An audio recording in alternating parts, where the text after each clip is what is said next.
Okay, to other news now. The Chester Zoo is implementing COVID-safe measures to reopen as lockdown restrictions are partially lifted across England, with tickets for the first week of the reopening already sold out. More than 5,000 people are expected to visit the most famous attraction each day as the zoo hopes to recover from losses caused by the pandemic. Take a look.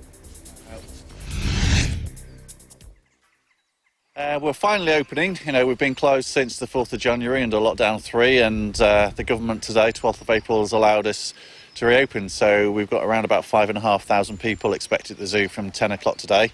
Hopefully that means we'll now be able to stay open right throughout the year. It's been a long time since we've opened. We think we've lost, as an organisation, around £11.5 million since lockdown 1, since March 2020, and 97% of our income comes from people coming through the gate. So to be able to get back open today means we can start doing the work again that we've had to put on hold over the last year. Well, things will be a little bit different when people come to the zoo today. We're a COVID-secure site, which means that we have to restrict our numbers coming into Chester Zoo to make sure that people remain socially distanced, that they're safe when they're here.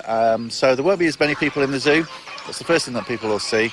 We've also got lots of hand sanitisation stations around the zoo. We've got lots of wash hand basins so people can keep their hands clean as they're walking around the zoo. We've also got a safety team here at the zoo to make sure that people adhere to the guidance, but also to reassure the public as they're walking around the 128 acres of the zoo here. It's a bit unusual for the animals. We've been, shut down for a few months now. Everything's been so quiet. And then today's the big day when, people come back into the zoo. I think we're expected like 5,000 or 6,000 people in today. So it'll be a bit of a shock, possibly.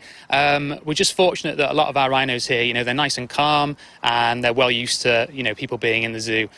So fingers crossed they'll be okay.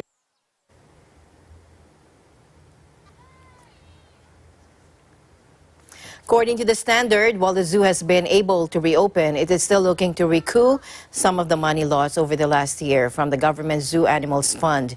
However, due to the overly strict criteria set by the government, currently only £5.5 million of the £100 million has been handed out to UK zoos and aquariums. Chester Zoo CEO Jamie Christen said the zoo will keep lobbying, along with the British and Irish Association of Zoos and Aquariums, to the government for more attractions to be eligible to claim a share of the funding.